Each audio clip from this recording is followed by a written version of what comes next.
ఒక మా వయసులు కోమటాయనే మంచిర్యాలకెళ్ళి అక్కడ సుట్టపోలిగిన ఉంటే వాళ్ళు ఒక షాప్ పెట్టుకున్నారు అక్కడికి వచ్చి అనేది బాగా నడుస్తుండే, బాగా సేల్ అవుతుండే, బాగా నడుస్తుంటే అది భరించలేక అరే వీడు మంచిర్యాలోడు వచ్చి ఇటు దుకాణం పెడతాడు అని ఈ మారోడని ఈయన వచ్చిందే బయటికి వెళ్ళి రాజస్థాన్కి వెళ్ళి అరే వీడు వాడికెళ్ళి కోమటోడు వచ్చి మంచిర్యాలకెళ్ళి వచ్చి వీడు ఈడ షాప్ పెడతాడా అని వాళ్ళు అని తెలియకుండా అక్కడ లోకల్లో తయారు చేసి కాంట్రాక్ట్ మర్డర్ చేయించారు, సంపించి అలా కుటుంబం మొత్తం సర్వనాశనం అయింది. అయ్యి లాస్ట్కు వాళ్ళు ఇది చాలా పెద్ద సంచలనమైంది. 3 లక్షల రూపాయలకు వాళ్ళకి 50,000 ఇచ్చిన ఆ కాలంలో. దాని తర్వాత మాకు పైసలు ఇవ్వలేదు సంపిన వాళ్ళు కూడా మళ్ళీ వీళ్ళ మీదకి వచ్చి గొడవలు చేశారు. ఇప్పుడు వాళ్ళు మొత్తం పెద్ద వటవృక్షం అయిపోయింది, పెద్ద మర్రి చెట్టు లెక్క అయిపోయారు. వాళ్ళు మొత్తం అయిపోయారు. ఆ కుటుంబం మొత్తం ఎక్కడ పోయిందో నాశనం అయింది. అంటే ఇట్లా ఏదో నిన్న ఒకరు మాట్లాడుకుంటూ చెప్తా ఉండే మా ఊళ్ళకి దాడి చేయరాదు బై బిజినెస్ అని. ఇప్పుడు మీరు బిజినెస్ దగ్గర లేరు, మీరు దాడుల కాడికి వచ్చేసేసారు. మీరు గో బ్యాక్ అంటే చూస్తా మరి ఎవరు రాను ఈ భాష మాట్లాడుతున్నారు. ఎవరు రాని ఈ భాష ఏంది, ఈ కథ ఏంది, ఎవరిని మీరు బెదిరిస్తున్నది ఎవరిని?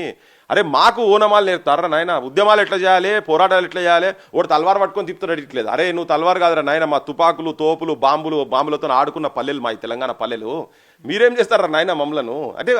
అంటే ఇది ఒక రకమైన ఒక గుండాయిజం లెక్క. కాకపోతే ఆ స్థాయికి మేము పోదలుచుకోలే మేము.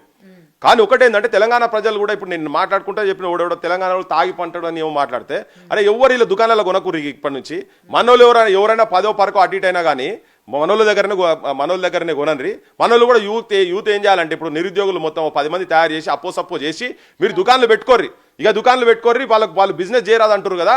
మన మానవీయ కోణంలో బిజినెస్ ఎట్లా చేయాలి, నైతిక విలువలతో కూడుకున్నటువంటి బిజినెస్ ఎట్లా చేయాలో అది కూడా చూపిద్దాం. మనం తినుకుంటా మన కుటుంబాన్ని కూడా పెట్టుకుంటా వాళ్ళ మీద కూడా భారం కాకుండా లంగ దందాలు చేయకుండా ఎట్లా చేస్తామో తెలంగాణలోకి అది వస్తుంది. అది చేయలేక చాలా మంది బంద్ చేసుకుంటున్నారు.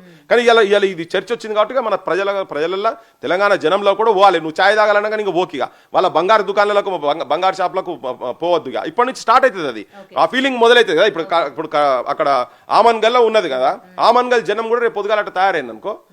ఇది ఎన్ని రోజుల వరకు అంటే ఈ పోరాటం జస్ట్ మనం ఇలా స్టార్ట్ చేసాము, ఇది జనాల్లోకి తీసుకెళ్ళాము, ఓకే జనాలు బాగా యాక్సెప్ట్ చేశారు, ఇంకా మనం సలబడిపోదాం అన్నట్ట, లేకపోతే ఇది ఒక కొలుక్కి తీసుకొచ్చి ఇంక ఇక్కడతో మనం ఇది ఫుల్ స్టాప్ పెట్టాలి, మన దగ్గరికి రావాలి, వాళ్ళ దగ్గరికి పంపాలి అన్న వరకు అది క్లియర్ కట్ ఇచ్చేటట్టు చేస్తారా, లేకపోతే మధ్యలోనే వదిలేస్తారా?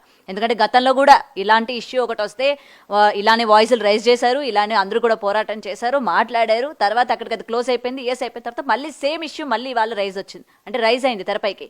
సో ఇది కూడా అలానే కనుమరుగైపోతుందా, లేకపోతే ఈసారి కరెక్ట్ స్టాండ్ తీసుకుంటారా? ఒక్క మాట, నాకు హోష్ తెలిసినప్పటి నుంచి తెలంగాణ అని కూడా తిరిగినాం. ఓకే, మా విషయం కాడికి వస్తే చెప్తున్నా. ఈ ఇంట్లో తెలంగాణ వాదం పుట్టింది, బహుశా మీకు అది తెలుసో తెలియదు కానీ ఓకే ఈ ఇంట్లో పుట్టింది. సరే అది సందర్భం కాదు కానీ నాకు హోష్ తెలిసినప్పటి నుంచి 90s నుంచి వెళ్ళి ఆ మూమెంట్లో ఉన్నాం. చాలా మా ఓటర్ల మీద కూడా చాలా ఒత్తిడిలు వచ్చినాయి, ప్రలోభ పెట్టే ప్రయత్నం చేసిర్రు, పదవులు పైసలు ఇవన్నీ ఏం కాలే. ఇప్పటిదాకా దాని గురించి ఫైట్ చేసుకుంటున్నాం కదా. ఈ సమస్య కూడా సేమ్ అట్లనే, వాళ్ళు సెట్ రైట్ కానంత మటుకు ఈ సమస్య అట్లనే ఉంటుంది. తీసుకపోతాం కూడా. కొన్ని చాలా మంది ఉద్యమం తెలంగాణ అన్నోళ్ళు కూడా వచ్చిండ్రు పోయిండ్రు, ఇవన్నీ జరిగినాయి. కానీ నికార్స్గా పట్టుకొని తిరిగేటోళ్ళు కూడా ఉంటారు. ఆ కోవకు చెందిన వాళ్ళం మేము. పృథ్వీరాజ్ అండ్ క్రాంతి దళ్ పక్కా ఎక్కడ దోపిడీ జరుగుతుందో ఆ దోపిడీ జరిగే కాడ ఉంటుంది, ప్రశ్నిస్తుంది, దాని పరిష్కారం అయ్యే వరకు దాన్ని ఎంబడబడుతుంది. అది రేపు పొద్దుగాలనే జరుగుతుందా ఎల్లుండి జరుగుతుంది కాదు. నిన్న మాట్లాడుతున్న క్రమంలో తాగి పంటరు వీళ్ళకు దందాలు చేయరాదు అని చెప్పి మాట్లాడినందుకు yes we are also taking a stand, we will take a stand. మేము చేసుకున్నాం, ఇప్పటి నుంచి చెప్తాం, మా జనాలకు చెప్తాం. అది కన్విన్స్ అయ్యేందుకు కొంత టైం పడుతుంది కావచ్చు మా జనాలకు కూడా.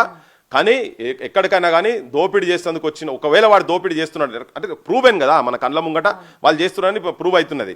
ఆ ప్రూవెన్ కాబట్టే మన జనం ఇక ఇప్పటి నుండి వాళ్ళ దగ్గర మనం కొనుక్కోవద్దు అనేది స్టార్ట్ అయ్యి మనోళ్ళను మనమే ఇప్పుడు మన పద్మశాలీలు ఉన్నారు, వాళ్ళకి సంబంధించిన దుకాణాలకే పోదాం, మన స్వర్ణకారులు ఉన్నారు, వాళ్ళకి సంబంధించిన దుకాణాలకే పోదాం, 5వ 10వ అని అటో ఇటో చేసి వాళ్ళని లేపుదాం.